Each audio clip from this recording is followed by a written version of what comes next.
Que a paz do Senhor Jesus seja com todos nós, amém?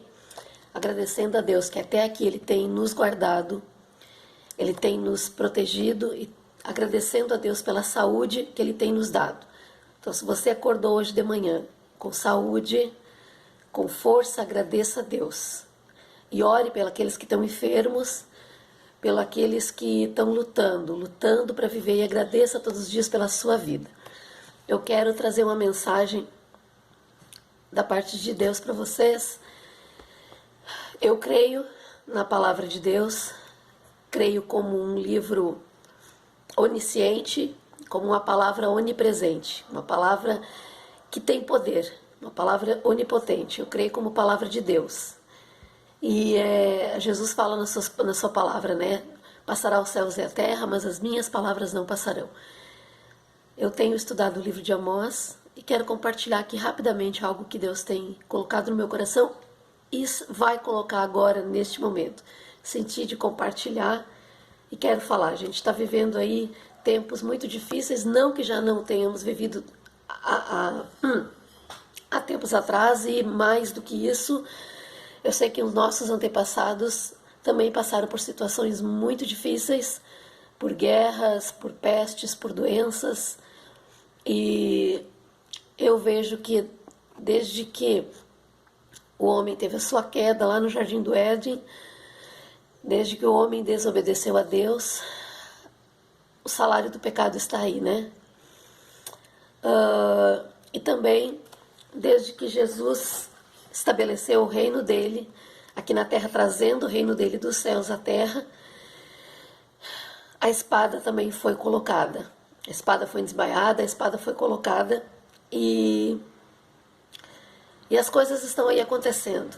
As guerras, o amor se esfriando, as doenças, as pestes, mas isso nada que já não tenha acontecido muito antes. Apenas a nossa geração está passando por talvez por alguma coisa que por algo novo, algo que essa geração não tenha passado.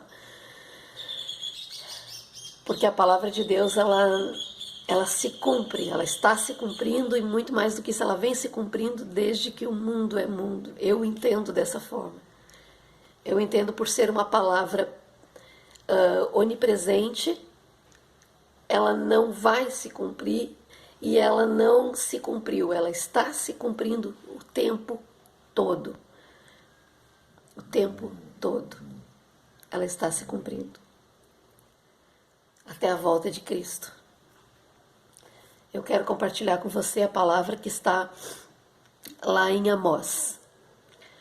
Amós, no capítulo 3, profeta Amós, o profeta que era um dos pastores, que estava entre Tecoa, pastores de ovelha entre Tecoa, e ela, no capítulo 3, no verso, eu quero começar a ler a partir do verso 4. A partir do verso 4, capítulo 3, verso 4, livro de Amós, que diz assim: Bramirá o leão no bosque, sem que tenha presa? Levantará o leãozinho no covil a sua voz, se nada tiver apanhado? Cairá a ave no laço em terra, se não houver laço para ela? Levantar-se-á o laço da terra, sem que tenha apanhado alguma coisa? Tocar-se-á a buzina na cidade, e o povo não estremecerá? Sucederá qualquer mal à cidade, e o Senhor não o terá feito? Certamente o Senhor Jeová não fará coisa alguma sem ter revelado o seu segredo aos seus servos, os profetas. Bramiu o leão, quem não temerá? Falou o Senhor Jeová, quem não profetizará? Eu sei que ela tem um contexto dentro do livro de Amós, mas é tudo tão presente nos dias de hoje. O fato como Deus continua falando com o seu povo, continua alertando o seu povo através da sua palavra, através daqueles que pregam a palavra, através dos seus profetas. E eu vejo aqui que lá no capítulo 3, no capítulo 4, ele começa fazendo perguntas que bramirá um leão no bosque sem que tenha presa. O que Deus ali quis dizer com isso? Levantará o leãozinho no covil a sua voz e nada, sem nada tiver apanhado. Quer dizer, há um propósito para as coisas estarem acontecendo. Há um motivo para as coisas estarem acontecendo. O leão bramiu no bosque porque ele tinha uma presa. O leãozinho no covil, ele levantou a voz porque ele tinha apanhado alguma coisa. A ave caiu no laço, caiu em terra porque tinha um laço que a pegou. E aí ele foi falando, essas coisas aconteceram porque havia uma causa para isso, havia um motivo, havia um porquê. O algo havia sido feito para que isso acontecesse. O mais claro está ali, ó, a ave caiu na terra porque havia um laço para ela. Havia uma armadilha para que a ave fosse apanhada. Então isso eram coisas que era fato, iria acontecer. E aqui no 6 diz, tu vai tocar a buzina e o povo não vai estremecer. A buzina é um sinal de alerta. A buzina, nesse caso ali, era um sinal de alerta. O povo estremecia porque ele sabia que estava dando um sinal, alguma coisa estava acontecendo. Sucederá qualquer mal à cidade, o Senhor não terá feito. O Senhor é onipotente, Deus é onipotente, onipresente. Ele é um Deus de justiça, Ele é um Deus de amor, Ele é um Deus zeloso, Ele é um Deus bom, sim, mas Ele também é um Deus de justiça. A gente sabe que a palavra de Deus fala que nós não devemos zombar da palavra dEle, que nós não devemos brincar com as coisas de Deus, que as coisas de Deus são santas, que a palavra de Deus é santa. Em toda a Bíblia, eu vejo muitas vezes as pessoas colocarem sobre o que está acontecendo agora, sobre essa questão do Covid, sobre essa questão das pestes, sobre isso que está matando as pessoas colocam na Bíblia, Deus é um Deus bom, não tem nada a ver com as coisas que o ser humano faz, não tem nada a ver com as brincadeiras que fazem com a palavra de Deus nas suas festas carnais, não tem nada a ver com isso. Imagina, Deus é um Deus bonzinho, Deus não vai se irar por causa disso. Mas essas pessoas eu tenho para mim que não leem, não conhecem a palavra de Deus. Deus é um Deus justo. E Ele fala, ninguém escarnece da minha palavra. Deus não deixa ser zombado, escarnecido. E muitas vezes a gente vê até mesmo programas de mídia, em festas mundanas, a palavra de Deus, as coisas santas serem zombadas, ridicularizadas, colocadas onde elas não fazem parte. A palavra de Deus é santa. Santo quer dizer separado. A palavra de Deus ela é separada do mundo. Ela serve para orientar o mundo, não para levar o mundo a rir como uma chacota. Deus não compactua, Ele não se mistura com as coisas carnais, com as coisas do mundo. Deus é um Deus santo, Deus é um Deus zeloso, Deus é um Deus que faz justiça. Ele faz justiça. Por muito menos Deus já se levantou na Bíblia e fez justiça. Por muito menos, eu lembro da passagem da arca, onde 2 homens tocaram na arca, abriram a arca, olharam para dentro da arca e foram mortos. Porque ali só os levitas poderiam tocar naquela arca. Por muito menos, Deus já fez muito mais justiça. É só a gente olhar, ir para a palavra e ler. E as pessoas dizem que o que está acontecendo não tem nada a ver com as atitudes do ser humano, tem tudo a ver com as atitudes do ser humano. Enquanto o ser humano continuar escarnecendo da palavra de Deus, zombando, fazendo chacota na internet com a palavra de Deus, brincando com a palavra de Deus, usando a figura de Deus numa festa carnal.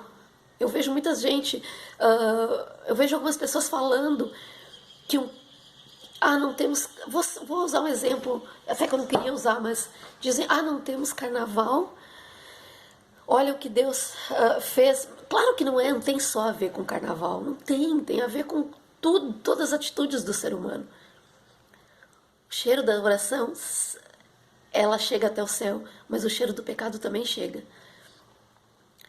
Foi feito sim, o ano passado, todo aquele evento do carnaval, onde Jesus ele era Durante toda a trajetória daquela escola de samba na avenida, Jesus era escarnecido, Jesus era pisoteado por Satanás, um homem representando a figura de Satanás.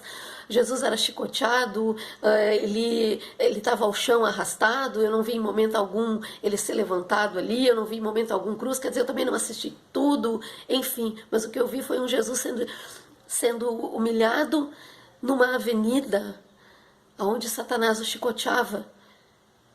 E alguns dizem é arte. É uma arte carnal, uma arte mundana. A palavra de Deus é santa. A palavra de Deus é santa. Quantas coisas acontecem dentro do carnaval que não estão de acordo com a palavra de Deus, ela é santa. Se o homem quer se divertir, se o homem quer fazer a sua arte, não misture o que é santo com coisas que são profanas. Não misture o que é santo, não brinque com o que é santo. Ah, mas aquilo é arte. Então, que nem da maneira bíblica foi feita, porque em momento algum foi Satanás que chicoteou Jesus. Foram os romanos, foram os homens, então que botasse romano lá chicoteando, não uma figura vestida de Satanás. E eu não vi em nenhum momento algum Jesus se levantando, morrendo numa cruz e sendo glorificado naquela festa, porque foi isso que aconteceu biblicamente. Um dos maiores atos da humanidade, a nossa salvação sendo ridicularizada numa festa carnal. Daquela maneira, e alguns dizem que isso é arte. Já vi cristãos dizendo que é arte. Não, não é arte. Desculpa, mas arte para mim muitas vezes é o que é apresentado. Então, nos finais de ano, na festa natalina, não tem nada contra comemorar a festa de Natal. A Bíblia não diz que não pode. Aonde ali Jesus nasce, e na Páscoa, quando ele morre, é ressuscitado ao terceiro dia em vida, nos trazendo salvação. E não é feito para brincar, é feito no local certo, num templo construído para adorar o homem, para adorar Deus, para adorar a Deus. Não é banalizado numa festa carnal, onde é feita para adorar o homem, onde é feita para adorar o homem. Carnaval, em momento algum, foi criado para adorar Deus, ele foi criado para adorar o homem. Então, que se faça para adorar o homem. Tragam personalidades do homem, aqui da terra, quem quiser, atores, trazem quem quiser, mas não brinquem com o nome de Deus. Em momento algum, não brinquem com o nome de Deus, isso não é arte. E ainda da forma errada. O diabo chicoteando Jesus o tempo inteiro ao chão, nem da forma correta foi feita. Porque Jesus, ele morreu e ressuscitou para a salvação da humanidade. Em momento algum eu vi aquilo expressar a salvação da humanidade. O maior ato. Por muito menos Deus já fez justiça. Imagina por esse ato. Embora não é só isso não que está causando todas essas pestes, essa mortandade. Inocentes estão pagando, mas quem de nós é inocente? Quem de nós? Se todos os dias eu não colocar minha família aos pés de Cristo, porque eu não sou inocente, ninguém é inocente, ninguém. Dobremos os nossos joelhos e buscamos a Deus, porque Ele está avisando. Deus é um Deus de justiça. Parem de zombar do nome dEle, fazer piada com a palavra de Deus. Usem a palavra de Deus para pregar de maneira séria. Querem fazer brincadeiras nos seus encontros de piada, nos seus stand-up ou sei lá o que mais, usem outras coisas. Usem a mãe, a sogra, sei lá, tudo isso é sagrado, mas se querem, façam com o homem, não façam com Deus. Não façam com Deus. Se querem usar esse momento, usem para pregar e para dizer que Jesus salva e que Ele quer salvar e que a humanidade tem que parar de pecar. A humanidade tem que parar de oferecer sacrifício de sangue que não perdoa pecado nenhum e oferecer um sacrifício santo e agradável a Deus.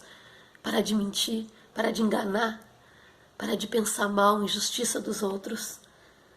Porque Deus, Ele avisa e Ele fala, falou o Senhor Jeová, quem não profetizará?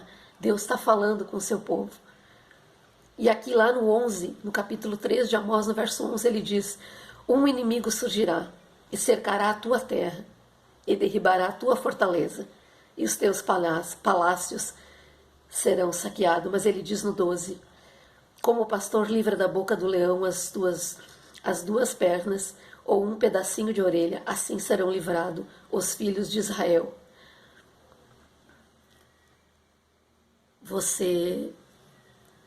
A cada dia nós temos que olhar para nós e se perguntar: eu sou filho de Deus? Eu pertenço a esse povo, a essa família. Se eu pertenço a essa família, eu estou agindo de acordo com essa família. Deus é um Deus de justiça. Não zombe da palavra de Deus. A palavra de Deus é séria. Ela é séria. Isso eu também tenho que falar para mim todos os dias. Eu tenho que ser luz neste mundo. Está escrito na palavra. E eu quero ler ainda lá no capítulo 5 de Amós, no verso 17, no verso 18, a partir do verso 18, que diz assim: ai daqueles que desejam o dia do Senhor, para que quereis vós esse dia? Treva será, não de luz. Muitas vezes a gente diz, né, eu queria que o Senhor voltasse. Eu queria que o Senhor voltasse. Mas vai ser um dia de separação. Vai ser um dia de tirar o joio do trigo.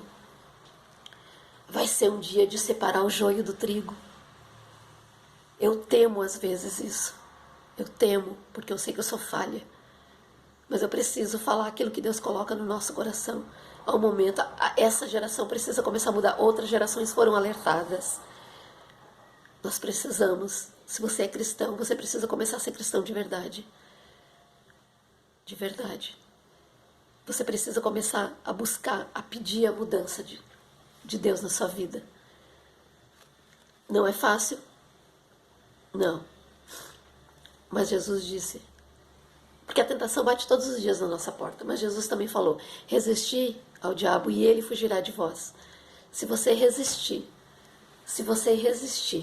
ele foge de nós. Ele foge. Eu precisava falar essas palavras. Deus colocou isso no meu coração. As nossas iniquidades estão chegando ao céu. Às vezes as pessoas dizem, esses cristãos estão tudo ficando loucos, estão aproveitando uma oportunidade. É exatamente aproveitando a oportunidade. Porque Paulo aproveitava as oportunidades para falar de Deus. Paulo aproveitava as oportunidades para pregar a palavra. Porque ele sabia que aquilo eram sinais, aquilo era Deus colocando ele aonde teria que colocar. E isso que está acontecendo é juízo de Deus, é justiça de Deus, porque tem acontecido muita zombaria. Pensem no nome de Deus um pouco com mais seriedade, porque as coisas vão ficar cada vez mais feias. Cada vez mais feias. E não adianta a gente entrar, temer, depois que as coisas começarem a acontecer piores ainda do que já estão acontecendo. Comece a pedir perdão. Dobre os teus joelhos e comece a pedir perdão, Deus. Perdão por todo o mal que eu causei até hoje. Perdão por muitas vezes blasfemar a tua palavra.